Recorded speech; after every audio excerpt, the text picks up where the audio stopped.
2, 3 o'clock, 4 o'clock, rock. 5, 6, Hello, my name is Bill Haley, and this is for Haley 2024, The Movement's Government Reform Ideas. Now this video is going to be on the U.S. Constitution, Constitutional Amendment, proposed Constitutional Amendment creating the competitive regulatory agency structure. It is competitive governing. It is a radical change. It's a modest proposal, but a radical change from what we currently have. We are changing the foundations of government. So let's go over this a little bit more. But what I want to talk about is the constitutional amendment I'm proposing is very structural in nature. The transition does have some regulation type language in there, but not too much. It really is structural in nature. So let's go through some of the issues there.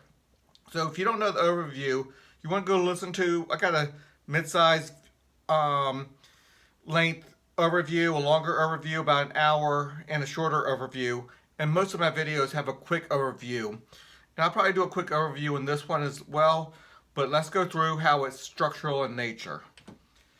So, these are competitive regulatory agencies. They regulate, they govern, and they send representatives. You select these. You select a competitive regulatory agency, one of roughly a dozen different ones. Now, these regulatory agencies, they govern. It's full government with executive, legislative, and judicial powers. So it's very important to understand that. Here is the structure. For 30 sectors, right here in the middle, you see 30 sectors. Then you have competitive regulatory agencies on one side, the rating system on another side. It's structured the same way. The rating system is designed to give high quality information from a wide variety of perspectives. So that's highly important to understand that. But this is not about ratings itself right now. But we'll touch on that within this video as well. But it's mostly the competitive regulatory agencies. Within each sector, and I'll go over the 12 sectors. Within each sector, we'll have 12 full governmental units. You pick one, they only govern you. My neighbor picks his, lady down the street picks hers. Everybody picks their governing agency, and they govern them. No governing agency can govern somebody else outside their membership, unless you choose to do business with them. I can go to any restaurant I want, for example. Then I have to go under their governance. If you want to be called governance under their food safety regulations and the like. Okay, so quick overview of the Constitution. Well, it's not so quick because we're doing structural in nature here. So citizenship, who can become a citizen? All American citizens will automatically become U.S. citizens. They do have to sign a social contract to remain a U.S. citizen and remain in the United States, but that's simple enough. General laws, I have a video on the general laws. There's like 10 or 12 general laws, but that's just clauses that apply to almost the whole Constitution. So that's why it's in this section. Bylaws, that's like separating executive, judicial, and legislative powers. That's about voting. That's a lot of different things in there. And you're going to have to look at that. But that's grouped together under bylaws because it's dealing with organizational governance within the organization. And there's a lot of organizations within this structure. So every small organization, every legislative branch, every CRA, every executive branch, every judicial branch, they all have bylaws. So everybody has to go with bylaws. And that's super important. The federal, section 4 here is federal, state, and local. It helps divide the different powers up. That's very structural in nature. It tells you who has the power, what level of government has power. The federal government has power over the foreign policy, military, and the like. And the rest of it is done by states, and the states can give power to the localities. And the states can even knock some power up to the federal, but they maintain the original authority. Supermajority for the monopolized government, which is not a lot there. It takes a 70% vote to get there, to govern through a monopolized government. So sector board is monopolized government. It governs all the makes governance or regulations for the whole sector, throughout the whole state or the whole federal government or the whole locality. Where CRA, it governs within its locality or state or federal, but it governs only their members. So monopolized is sector board. CRAs is competitive, not monopolized. Did I go everything? Yes. The parent sector board discusses their authority, their makeup. They don't have much of authority other than separating all the sectors apart. So they might be highest on the totem pole on the chart, but they don't have any regulatory authority. They just make sure the sectors are properly divided, their authorities and responsibilities. The sector boards, they're just for that sector, and they'll help battle, use checks and balances and battle other sectors for authority for certain things. The parent sector board makes a final decision, but the sector board will fight for their authority and responsibilities for their sector, and they make sure their CRAs are within reason, within the boundaries of the Constitution. They're not going outside their CRA structure. They're abiding by the basic rules, structural rules that are in the system. The sector boards don't make regulatory rules unless they can get to that 70%, and it's a negative externality. There's a lot to getting there, so we don't make it easy for the sector board to rule and regulate. They have to govern through their CRAs, but they can make regulations if it's a major negative externality, and 70% approval makes that happen. So it's not much.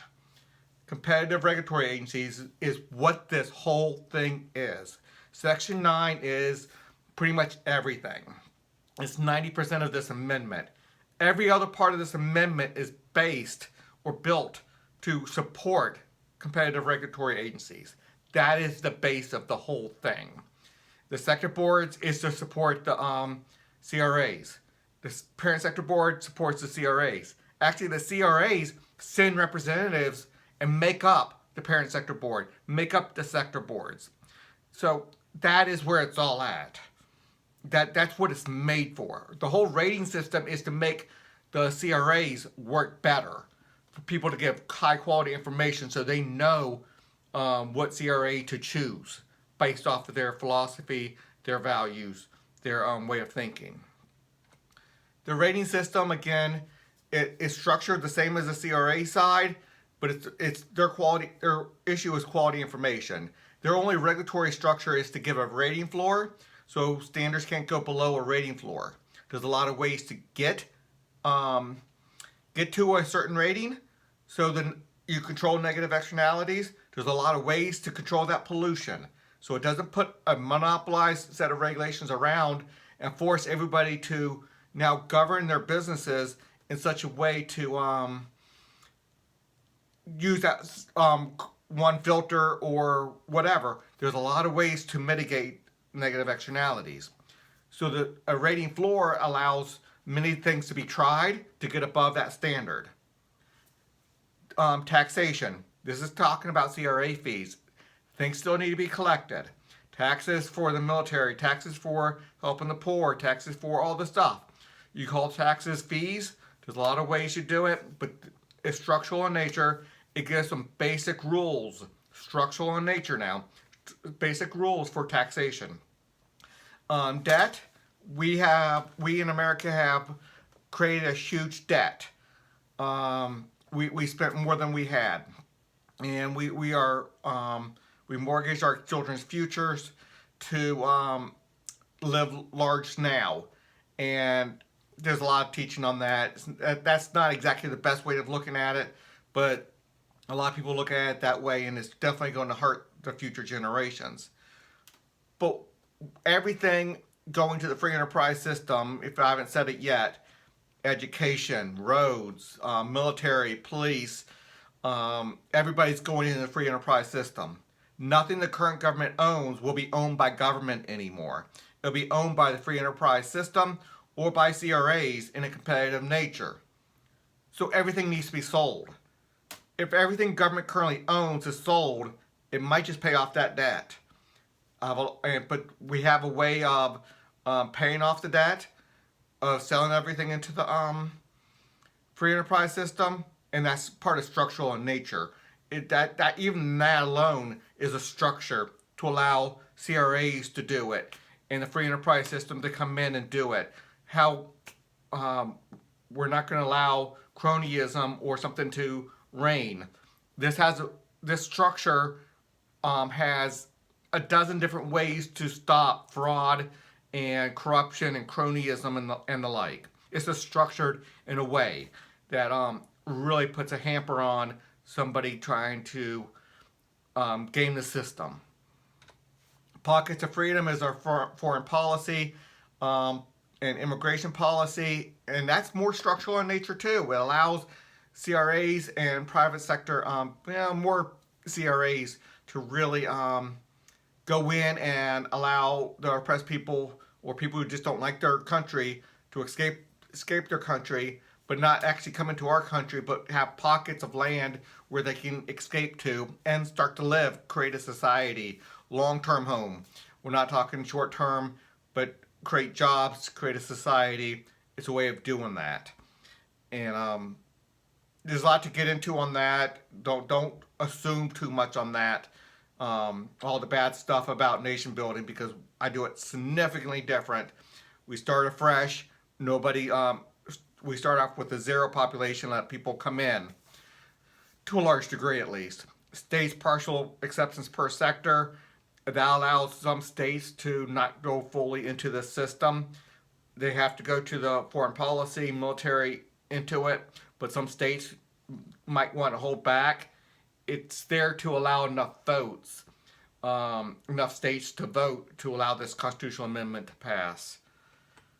The separation of responsibilities and authorities, the list of 30 sectors. Let's go over that right now, I believe it is. Yep. We get rid of all government welfare under the current system, 100%.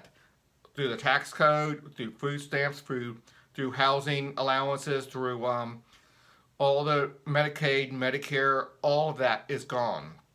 Medicare is different than Medicaid. Medicaid is more of a welfare plan. Medicare is more for the old age. Old age is taken care of. That goes to Social Security, and Medicare goes to the free enterprise system. We have a very responsible. We pay off our responsibilities and make no new responsibilities and create a mandate that people save for their own retirement. Again, that's structural in nature. How we do that with the rating systems, rating floors, so people can't become a burden on society. So the charity system, we have there's three main things that charity needs to do. One is helping the poor. One is to distribute the money properly in a very decentralized way, with a lot of people making decisions with a lot of little pots of money. Still around $1 trillion, which is like $30,000 for the bottom 25% of the poorest people. We got a lot of money in that system.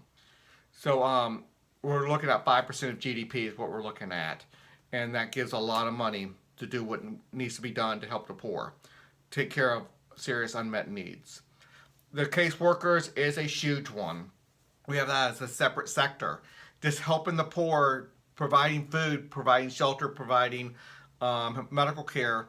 That's important, but to really work with that one family, that one person or that family to get themselves out of poverty, that's a big job. That needs significant focus, individual subjective determination to do that. With the people, with the ability to say no, I will not help, is so important, and that's in the Constitution as well. So we have a full system on that.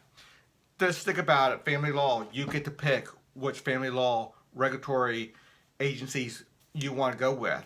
There could be more liberal, more conservative ones. You can have religion really coming into it if you want to have that, where Protestants might want to do it one way, Jewish people might want to do it another way, Muslims or Catholics, they can all have their separate family law, or It can be done many ways, not just religion, but more conservative, more liberal, more liberty-minded, however you want to do it. You get governed by the family law that you want. So there's not battles in state legislative houses and their legislation going back and forth trying to get more liberal and more conservative. You get to pick. You get to select. Not just vote.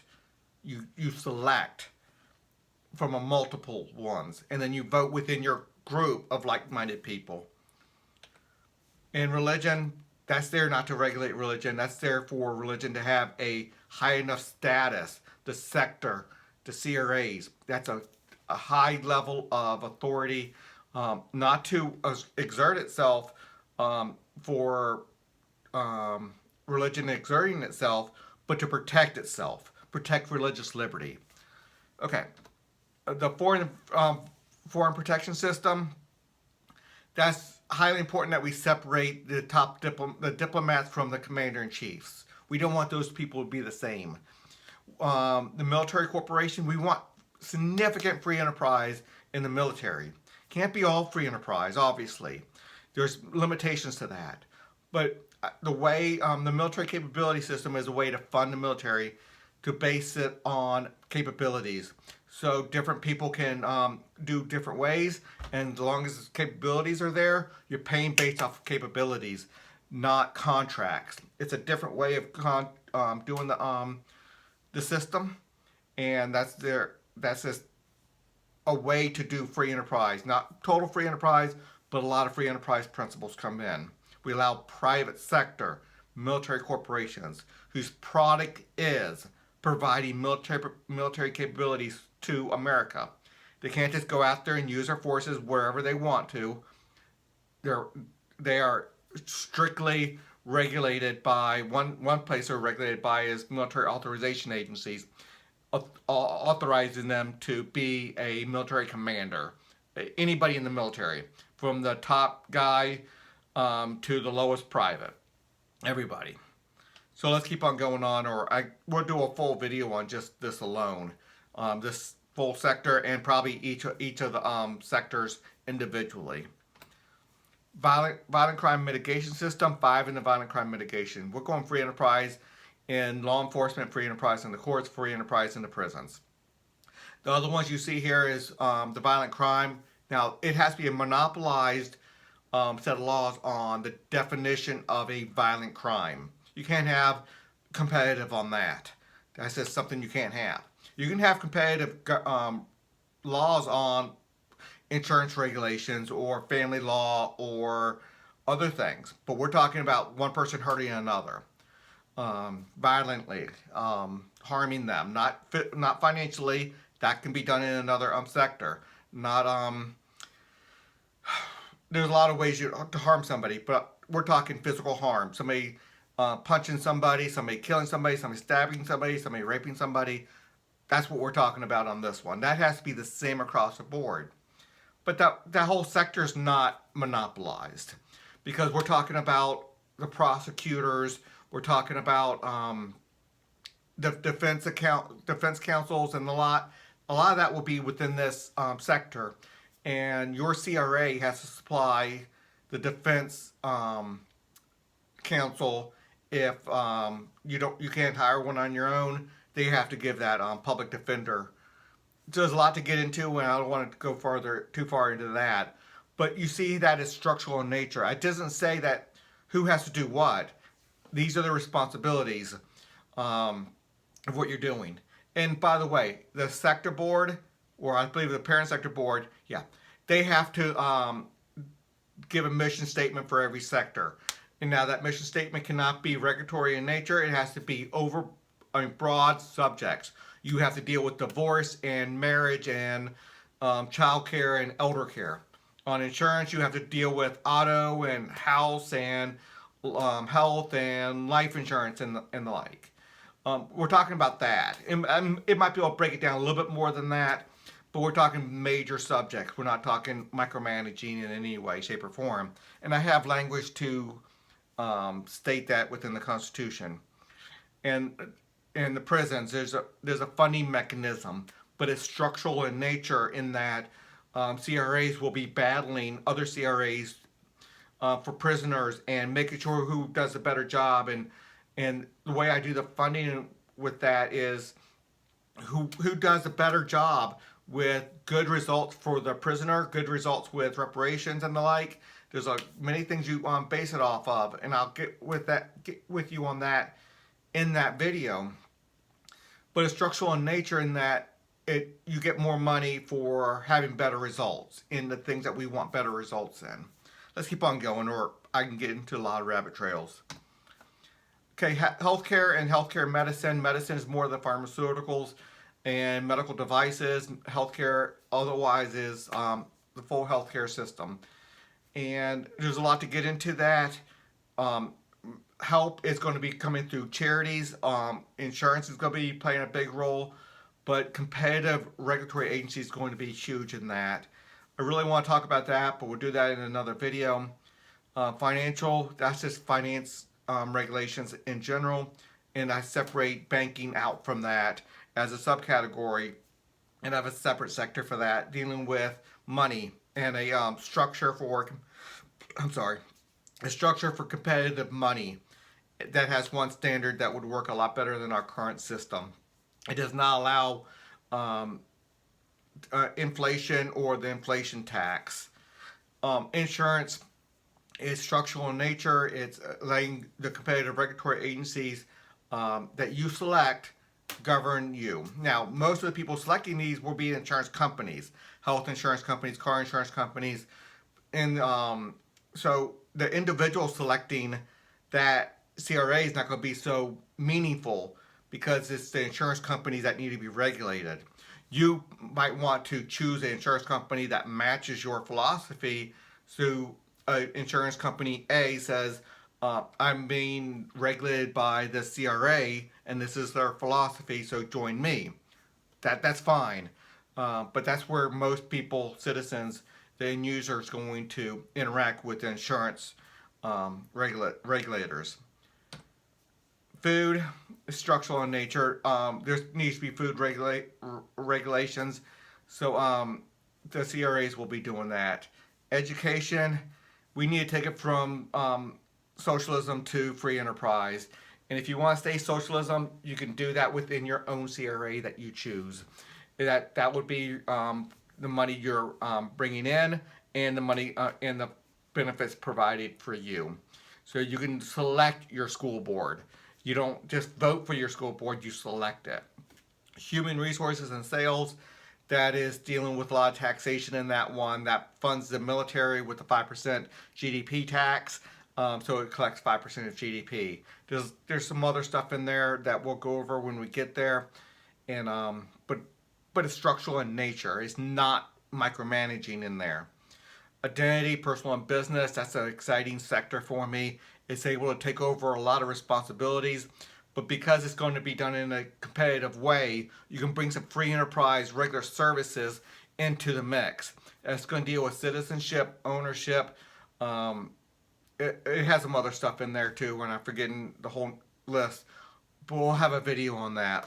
And I believe I'd list a lot of that within some of the other videos for the overview. Let's keep on going. Environmental, we're having competitive environmental regulations. Now, just a lot of people are going to think that if we have competitive, people are going to just go with the lowest standards. No, because the end product will have a rating on it. And part of that ratings will be on environmental protection. So if you are a big polluter, or one of your suppliers is a big polluter, the ratings go up through the supply chain. Whether it's you or not, you can't just have a retailer buy something that was low rated and the retailer has good ratings. No, the retailer, the places they get their stuff from, the ratings flow up.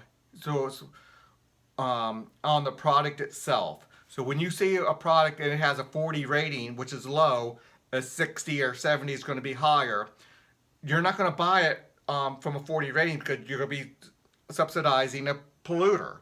So they're going to lose money in sales because they did not do good environmental controls. So that's important sector, very, very, very important. But just like almost everything else, it's going to come out in the ratings. Again, high quality information from a wide variety of perspectives. You're not going to just have the left say what the ratings are for environment, or the right. You're not going to just have the Heritage Foundation say it. You're going to have the Heritage Foundation people, philosophy saying it, and the Brookings Institute. You're going to have Democrats and conservatives all giving you different information. And it's not just those four. Everybody from the libertarians to the green parties, you're going to have everybody giving you information. Some you can dismiss by saying, I don't agree with them. They're going to give somebody a low ratings for something, but you're going to understand it. Anyway, structural in nature. Part of the structure on that is a mandate to debate on the rating systems. So that's going to be super important, where the debate is happening and they could force a debate and force answers from one side or the other to really make sure everybody has a good understanding of what's going on. Work safety and disability, that's going to be more of a catch-all. It's kind of like the media and communication one. A little bit of catch-all for a lot of agencies that you don't see listed here. And there's not much I can say about that one right now. There's a lot I can, but I don't want this video to be 2 hours long. Okay, transportation. That deals with roads and the airports and the like, train tracks. There's a lot it deals with, as long as it deals with transportation. And exactly what that means is going to be up to the parent sector board, how they separate the responsibilities and authorities. But there's a system to sell all roads, public roads, to the private sector. So every road would be kind of like toll road. Transponders, we have a full system of transponders.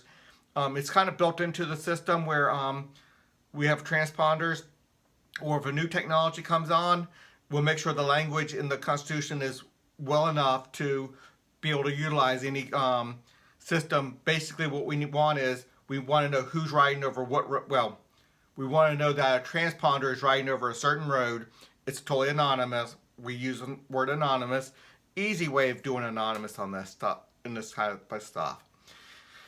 Anyway, a little bit of a rabbit hole. I really want to get into that, but when you sell all the roads, you're going to be paying off a lot of debt.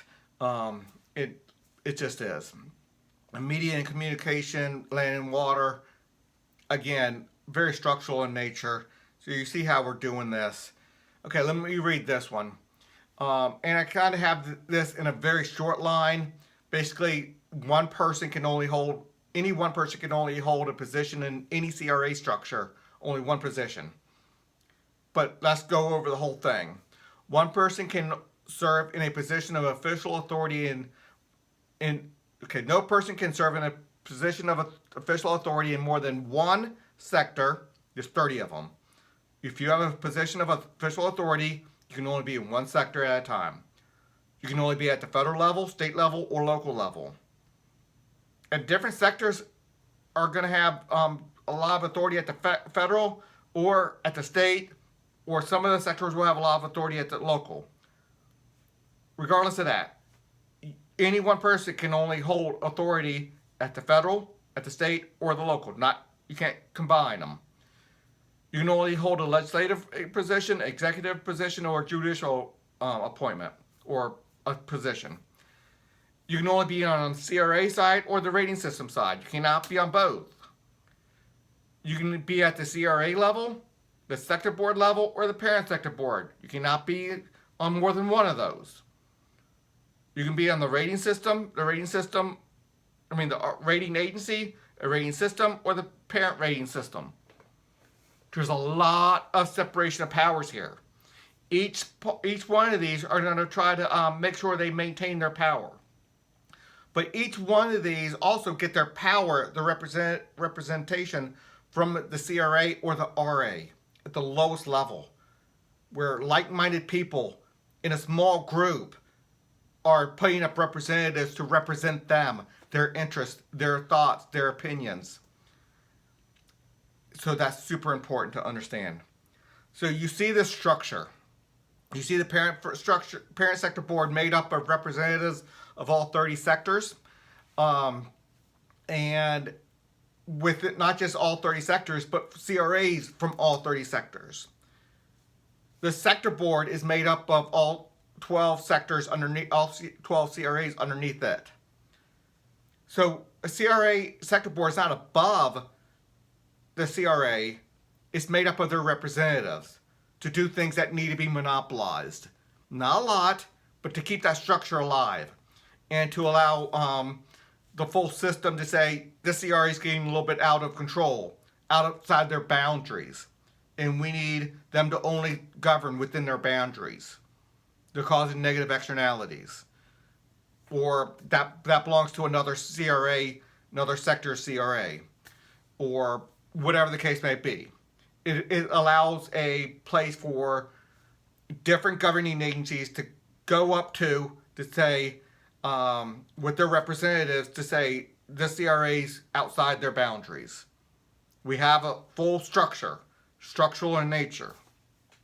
Let's keep on going. 70% supermajority to do anything on the monopolized level at the sector board or the parent sector board. Very, very little authority at the parent sector board, but you need a 70% majority to do it. Now, there are a few must.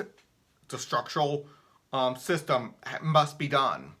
And so you can't have 70% or also it doesn't get done. So I have a system for that, a multi-level system that can take it down to 50 plus 1%.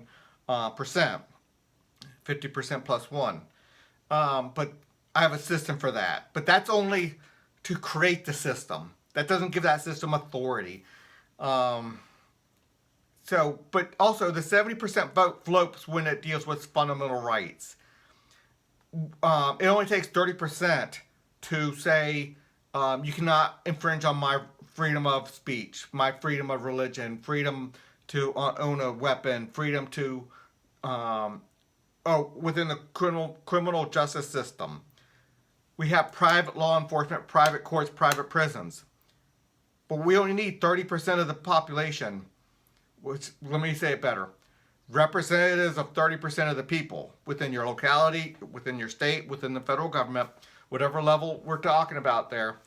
You only need that 30% to say you need to raise standards. You cannot infringe our liberties. So it's not 70% to do something to the American people, but 70 or 30% flips. So it only takes 30% to say you have to leave us alone. You're going outside of your boundaries. You're causing us problems. You're infringing on our rights. So we flip it, the 70% to 30% to protect rights. The 70% is for government to have monopolized control over you. But when government's doing something to you that's infringing on your liberty, then it takes a 70% to infringe your liberties, 30% to hold back. I'll have another full video on that, when it flips. And I have a full representative agency to say when it flips. To authorize, okay, 70% for the government to do this, or 30% and it flips. I have a full representative agency just to do that. Anyway, so there's a lot in this one video, but it's structural in nature. I know I went over it, but I wanted to really concentrate on structural in nature, nature of this whole thing.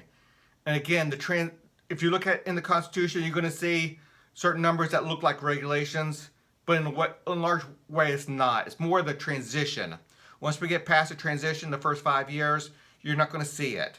But sometimes the first 5 years the transition is going to be complete, but the effect of debt and some taxation and stuff, that might last 20 or 30 or 40 years. But it's going to be done within the first five years. And the debt is going, well, 5, maybe 8 years, I'm thinking, for all the debt to be finally realized and where it's going to go and who's going to be paying it and the like. Anyway, let's finish this video with, please consider a donation to Haley 2024 The Movement. There's a section on my website, haley2024.org. And until the next video.